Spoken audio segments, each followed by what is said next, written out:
So hello everyone, welcome to Vijay education. मैं करण वर्मा और आज हम पढ़ने वाले हैं बायोलॉजी का टॉपिक सेल से सेंट्रियोल। ये मुद्दा जो है काफ़ी ज़्यादा उतना प्रचलित नहीं रहता है और इसको बहुत ज़्यादा जगह नहीं भी पढ़ाए जाते हैं, बट गाइस ये बहुत नेसेसिटी है, बहुत ज़्यादा इसका इंपॉर्टेंस भी है। लेकिन कैसे क्या है, इसका काम क्यों है और ये सेंट्रियोल हम इसे क्यों बोलते हैं, सेंट्रोसोम क्यों बोलते हैं, मतलब दोनों शब्दों का कुछ तो कुछ डिफरेंसेस रहता होगा और वो क्या है, इसको जानना काफ़ी ज़्यादा ज़रूरी है। तो इसको समझने के पहले हम थोड़ा सा एक बेसिक सी बात बताना चाहेंगे आपको कि यस, ये टॉपिक हमारा लास्ट होने जा रहा है और इसके बाद हमारा क्वेश्चन सॉल्विंग सेशन है। तो उसको आप क्या करिए कि कंप्लीट जितना हो सके बुक्स को निकालिए एंड सॉल्व करने की कोशिश करिए। आई एम गारंटिंग यू कि कोई क्वेश्चन नहीं छूटेगा आपका। और साथ साथ में जब क्वेश्चन आपका नहीं छूट रहा है तो वीडियो जहां समझ में ना आया तो फिर से आप एक बार रिपीट करके जरूर देखें, रिवाइंड करके जरूर देखें। तो खैर, आज का टॉपिक पढ़ने के पहले जरूर से जरूर आप वीडियो को लाइक करें एंड हाँ, चैनल को सब्सक्राइब करें, जितना हो सके वीडियो को शेयर करें ताकि नीडी पर्सन तक का ये पहुंच सके। तो गाइज, आज जो टॉपिक है, हाँ, आप अपना पेंसिल निकाल लीजिए, कॉपी निकाल लीजिए, फिगर को जरूर से जरूर डायग्राम को ड्रॉ करें, बिकॉज ये डायग्राम जरूरी रहते हैं एंड नेसेसरी रहते हैं। आप लोग बोलते रहोगे कि सर आप बहुत डायग्राम ड्रॉ करवाते हैं, लेकिन इट इज नेसेसरी गाइज, ठीक है। आपके दिमाग में फिगर बनना चाहिए कि है क्या, ये हो क्या रहा है। तो खैर, हम लोग आगे मुद्दा पे आते हैं। तो जब हम बात करते हैं सेंट्रोसोम की, तो ये जो गाइज आप सेंट्रोसोम आप देख रहे हो, तो शायद गाइज आपको लग रहा हो कि सेंटर से स्टैंड करता है। तो जब हम बात करेंगे सेंटर, तो सेंटर में हमारा क्या था, न्यूक्लियस था। तो न्यूक्लियस के एग्जैक्टली अबव में कौन रहता है, सेंट्रोसोम, ठीक है। अब सेंट्रोसोम जो है वो पूरा का पूरा ऑर्गेनेली है और सेंट्रोसोम के अंदर कुछ ट्यूब्यूल्स हैं, उन ट्यूब्यूल्स को हम क्या कहते हैं, सेंट्रियोल। आई होप आपको समझ में आया होगा। और मैं एक बात बता दूं, इसके कम से कम यहाँ 9 सेट्स ऑफ ट्यूब्यूल रहते हैं और 9 सेट्स ऑफ ट्यूब्यूल जो हैं, एक सेट में कम से कम 3 ट्यूब्यूल रहता है और वो एक non membranosus without any boundaries. वो ट्यूब्यूल जो है उनके पास कोई मेम्ब्रेन नहीं रहता, विदाउट एनी बाउंड्रीज रहते हैं। और एक्चुअली होल सेंट्रोसोम में वो मदद क्या करता है, तो हमें सेल डिवीजन में मदद करता है। तो खैर, हम इसको समझेंगे पॉइंट वाइज कि क्या क्या चीजें हैं, क्यों हो रही है, क्या इसका काम है। तो पहले हमने आपको बताया it is a small body situated above the nucleus.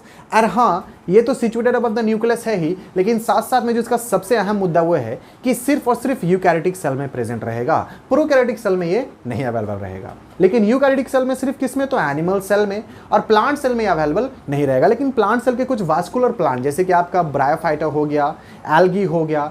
Bryophyta जो टर्म आएगा आपको वो किस में आ जाता है, तो गाइज ब्रायोफाइटा जो टर्म हम लोग अभी थोड़े दिन बाद पढ़ने वाले, उसमें सबसे अच्छा एग्जांपल है मॉसेस का। मॉसेस समझते हैं, काई, है ना।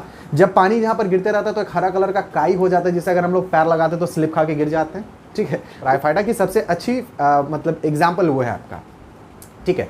उसके बाद हम लोग बात क्या करते हैं कि it has 9 set of microtubules and each set consist of 3 microtubules. ये जो आप देख रहे हो, जैसे मैं एक बात बताता हूँ, 1 हो गया, 2 हो गया, 3 हो गया, 4, 5, 6, 7, 8, 9, आप देख पा रहे होंगे। और हर 9 में मतलब एक सेट में कितना है, 3 है। कितना अवेलेबल है, 3 है। तो ये जो 3 अवेलेबल है, तो ऑब्वियस सा बात है कि 9 3 27, मतलब ऑलमोस्ट 27 इसके पास क्या होगा, माइक्रोट्यूब्यूल्स होगा। इन माइक्रोट्यूब्यूल्स को हम क्या कहते हैं, सेंट्रियोल, ठीक है। और ये पूरा का पूरा जो सेट रहा था उसको हम क्या कहते हैं, सेंट्रोसोम। ये फर्क आपके दिमाग में रहेगा। तो खैर, इसके बाद जब हम बात करते हैं, it helps in the separation of chromosome while cell division, obvious सा बात है। और ये जो सेल डिवीजन में मदद करता है, तो एक क्वेश्चन हमारा दिमाग में अराइज होता है कि व्हाट इज सेल डिवीजन। तो एक बात हम लोग थोड़ा सा समझेंगे क्या, कि सेल का डिवाइड होना, मतलब जब भी हम एक सेल को, जैसे हम बात करते हैं कि अगर एक सेल है हमारा, ठीक है, एक सेल को जब 2 में डिवाइड करना है तो हम डिवाइड नहीं करते, जैसे वो मैच्योर होता है वो डिवाइड होते चला जाता है, ठीक है। तो डिवीजन जो होता है किसके मदद से होता है, तो डिवीजन मदद सिर्फ किससे होगा, सेंट्रियोल के। तो सेंट्रियोल करता क्या है, तो गाइज एक बात हमेशा ध्यान रखिएगा, जैसे कि अगर कोई भी पेरेंट्स हैं, ठीक है, तो हम लोग बोलते भी कि एक मदर रहने चाहिए, एक फादर रहने चाहिए, तब जाके क्या होगा, एक नया ऑफस्प्रिंग प्रिपेयर होगा।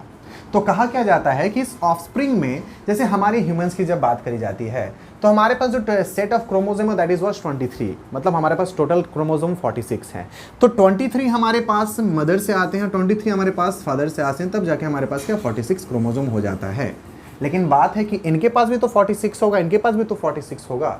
लेकिन जब भी सेल डिवाइड करता है तो हाफ क्रोमोसोम इधर सेंड कर देता है, हाफ क्रोमोसोम उधर सेंड कर देता है। मतलब अल्टीमेटली अगर एक सेल से 2 सेल डिवाइड हो रहा है तो इसमें 23 क्रोमोसोम आएगा और इसमें 23 क्रोमोसोम आएगा। तो क्रोमोसोम का जो फिगर था, अगर देखा जाता है तो क्रोमोसोम का फिगर कुछ इस तरह से था, ठीक है। तो क्रोमोसोम जब डिवाइड होंगे तो 20 से अगर हम बात करते कि डिवाइड हो जाएंगे तो आधा आधा हो जाएंगे। मतलब क्या, अल्टीमेटली इस सेल में इधर इतना आधा रहेगा और इस सेल में ये हाफ आपका इधर रहेगा। What we got to know that, ये जो सेल में आपका दो अलग अलग क्रोमोसोम डिफर हुआ, मतलब आधा क्रोमोसोम इधर चला गया और आधा क्रोमोसोम इधर चला गया, how did it happened? It just only happened with the help of centriole. तो सेंट्रियोल किसके मदद से करता है? तो बोला क्या जाता है कि सेंट्रियोल हर सेल में परपेंडिकुलर टाइप रहते हैं। परपेंडिकुलर मतलब समझते हैं, जो 90 डिग्री एंगल बनाए, जो इस तरह का 90 डिग्री एक एंगल बनाता है उसको हम परपेंडिकुलर कहते हैं। तो हर सेल के एंड में, मतलब अगर ये सेल है तो इधर तरफ ये रहेगा, अब दोनों कॉर्नर में ये रहते हैं, ठीक है। अब आस्ते आस्ते जब बोला क्या जाता है कि ये एक सेल की जब बातें आती हैं तो एक इधर रह जाता है, एक इस पोल में, ऑपोजिट पोल्स में चले जाते हैं। और ऑपोजिट पोल्स में सेंट्रियोल से स्पिंडल फाइबर निकलता है। क्या निकलता है? स्पिंडल फाइबर, ठीक है। और स्पिंडल फाइबर्स के मदद से एक जो सेट ऑफ क्रोमोसोम था तो हाफ इधर आ जाता है और हाफ इधर चला जाता है। और अल्टीमेटली क्या होगा? सेल धीरे धीरे आस्ते आस्ते ये पूरा का पूरा सेल डिवाइड होके दो नया सेल बन जाएगा। जो कि हम लोग ये सारे चीज़ों को समझेंगे सेल डिवीज़न के बारे में, जब हमारा टॉपिक चलेगा तब हम लोग समझेंगे कि कैसे क्रोमोसोम और डिफर करता है। तो बस मैं बेसिक आपको इंट्रोडक्शन दे रहा हूँ कि किस तरह से सेंट्रियोल यहाँ पर वर्क करता है। मतलब सेंट्रियोल जब दोनों कॉर्नर में ऑपोजिट पोल में चले जाते हैं और स्पिंडल फाइबर प्रिपेयर करते हैं, और उस स्पिंडल फाइबर की मदद से एक क्रोमोसोम दो में बढ़ जाता है और दो डिफरेंट सेल्स में पहुंच जाता है। इसीलिए होगा ना, क्योंकि we all know that chromosome is having what? Gene material, that is what? एक हेरिडिटी कंटेंट है। मतलब क्या? जो पेरेंट से ऑफस्प्रिंग तक की जो सिमिलैरिटीज जाती है वो उसी के कारण पहुंच पाता है। इसीलिए देखिएगा एक बच्चे में उनके माता का गुण पिता का गुण दोनों का रहता है। Because what happened, we have got the chromosome from each kind of parent over there, ठीक है। तो ये हमें समझ में आ गया कि किस तरह से सेंट्रियोल वर्क करेगा। लेकिन मुद्दा यहां पर अराइज होता है कि सर आपने बोला कि सेल डिवीजन के लिए सेंट्रियोल जरूरी है, लेकिन सेल डिवीजन के लिए जब सेंट्रियोल जरूरी है तो प्लांट सेल में सेंट्रियोल अवेलेबल नहीं है, तो सेल डिवाइड कैसे करेगा? तो गाइज मैं एक बात बता दूं, प्लांट सेल में कभी भी जो सेल डिवीजन होता है वो तो होगा ही, हमेशा से होगा, लेकिन उसके सेंट्रियोल्स नहीं होते हैं। और ये हमारा जो सेंट्रियोल था जैसे न्यूक्लियर एनवेलप के अंदर पाया गया था, और सेंट्रियोल की काम क्या थी? वो स्पिंडल फाइबर को प्रिपेयर करना था कि वो क्रोमोसोम को डिटैच करवा के दो डिफरेंट सेल्स में पहुंचा सके, दो डॉटर डिफरेंट सेल्स में पहुंचा सके। लेकिन प्लांट सेल की जब बात करी जाती है, उनका स्पिंडल फाइबर न्यूक्लियर एनवेलप के बाहर से ही निकल जाता है, तो सेंट्रियोल की उनको ज़रूरत नहीं पड़ती है, लेकिन वो भी तो डिवाइड करते हैं। ध्यान रखिएगा, उनका जो सेंट्रियोल्स की जो वर्क है स्पिंडल फाइबर निकालने की, तो उनमें सेंट्रियोल नहीं होने के बावजूद भी न्यूक्लियर एनवेलप के बाहर से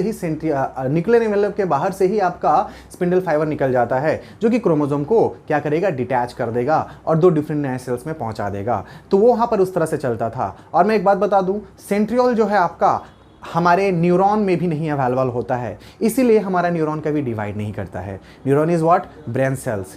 इसको याद रखिएगा, it is really very important. तो खैर हमें ये समझ में आ गया कि it helps in the separation of chromosome while cell division. During cell division they move to opposite poles and make spindle fibres which help in separation of chromosome.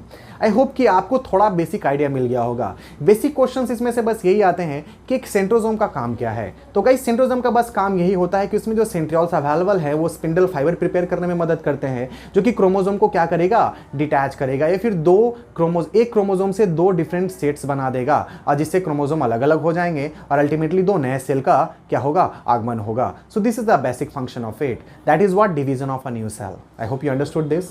And हाँ, चैनल को सब्सक्राइब जरूर करें, video को जहां हो सके share करें, जहां नहीं समझ में आया जरूर से जरूर वीडियो को फिर से रिपीट करें। एंड हाँ, वीडियो को पॉज करके जो भी पॉइंट्स अवेलेबल उनको जरूर नोट डाउन करें with the diagram. That's all, thank you class.